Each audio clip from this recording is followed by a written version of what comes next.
സംസ്ഥാനത്ത് റോഡപകടങ്ങളിൽ ഒരു ദിവസം ശരാശരി മരിക്കുന്നത് 15 പേർ.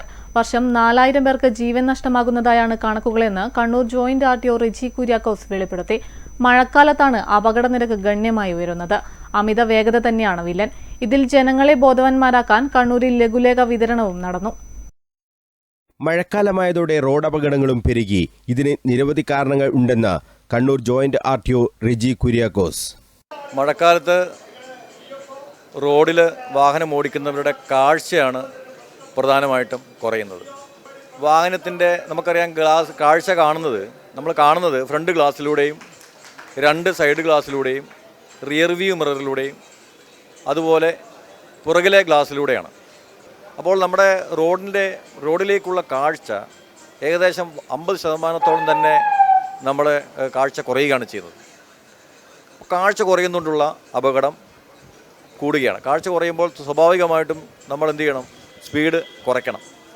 നേരത്തെ വാഹനം ഓടിച്ച അതേ സ്പീഡിൽ തന്നെ മഴക്കാലത്ത് ഓടിക്കാൻ ശ്രമിച്ചാൽ അപകടത്തിൽപ്പെടും. മഴക്കാലത്ത് വാഹനത്തിൻ്റെ കാഴ്ച കുറയുന്നതുകൊണ്ട് നിർബന്ധമായിട്ട് സ്പീഡ് കുറയ്ക്കുക. മാത്രമല്ല റോഡിൻ്റെ മുകളിൽ വെള്ളത്തിൻ്റെ ഒരു പ്രതലമുള്ളത് കൊണ്ട് റോഡും ടയറും തമ്മിലുള്ള കോണ്ടാക്റ്റ് കുറയും. അവിടെ ഒരു ഹൈഡ്രോപ്ലെയിനിങ് എഫക്റ്റ് വരും. അത് റോഡും ടയറും തമ്മിലുള്ള കോണ്ടാക്റ്റ് ഉണ്ടെങ്കിൽ മാത്രമേ വാഹനം ബ്രേക്ക് ഓട്ടിയാൽ നിൽക്കുകയുള്ളൂ. ഹൈഡ്രോപ്ലെയിനിങ് എഫക്റ്റ് വരുന്നതുകൊണ്ട് ഈ കോണ്ടാക്റ്റ് കുറയുന്നുണ്ട്. ടയർ ലോക്കായാലും വാഹനം റോഡിൽ നിൽക്കുകയില്ല. വാഹനം സ്കിഡായി മുന്നോട്ട് പോയേക്കാം, അപകടത്തിൽ സംഭവിക്കുകയും ചെയ്യാം. അതുകൊണ്ട് മഴക്കാലത്ത് പരമാവധി സ്പീഡ് കുറച്ചു പോവുക.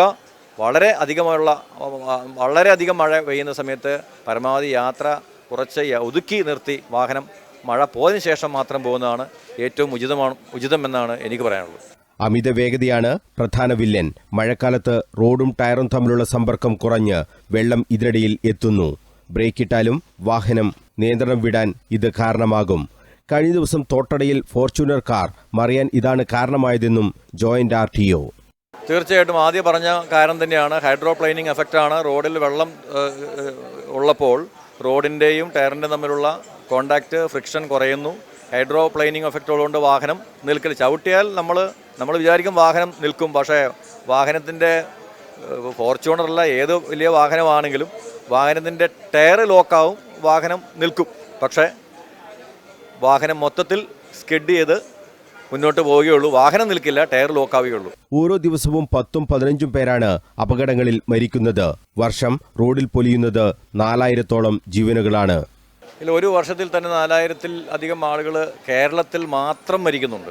മരിക്കുന്നവരുടെ എണ്ണമാണ്, അല്ലാതെ അപകടത്തിൽപ്പെട്ട് പിന്നെ മറ്റു കയ്യും കയ്യും കാലമൊക്കെ നഷ്ടപ്പെട്ടോ മറ്റു കോമാശയിലേക്ക് വരുന്ന ആളുകളുടെ എണ്ണമല്ല പറഞ്ഞത്, മരിച്ചവരുടെ മാത്രമാണ്. അപ്പോൾ അതിലെത്രയോ മടങ്ങ് ആളുകൾ ഈ അപകടത്തിൽപ്പെട്ട് മറ്റു മരിക്കാതെ മറ്റ് ജീവശവങ്ങളായിട്ട് ജീവിക്കുന്ന ആളുകളുമുണ്ട്. മരിക്കുന്നവരുടെ എണ്ണം മാത്രം 4000-ലധികം വരുന്നു. ഈ അപകടകരമായ സാഹചര്യം ജനങ്ങളെ ബോധിപ്പിക്കുക എന്ന ലക്ഷ്യത്തോടെ മോട്ടോർ വാഹന വകുപ്പ്, ഫയർഫോഴ്സിന്റെ സിവിൽ ഡിഫൻസ് ടീം എന്നിവർ ചേർന്ന് കണ്ണൂരിൽ ബോധവൽക്കരണ പരിപാടി സംഘടിപ്പിച്ചു. ജില്ലാ ഫയർഫോഴ്സ് ഓഫീസർ SK ബിജുമോൻ ഉദ്ഘാടനം ചെയ്തു.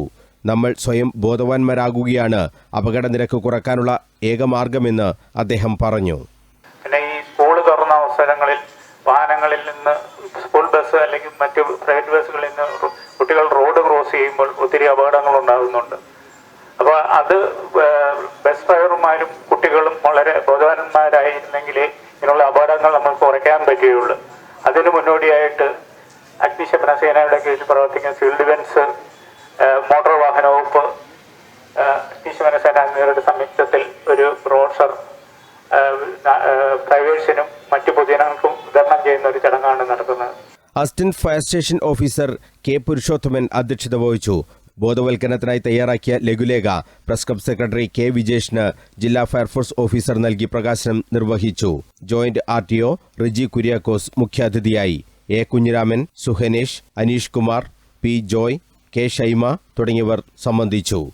News bureau, Kannur.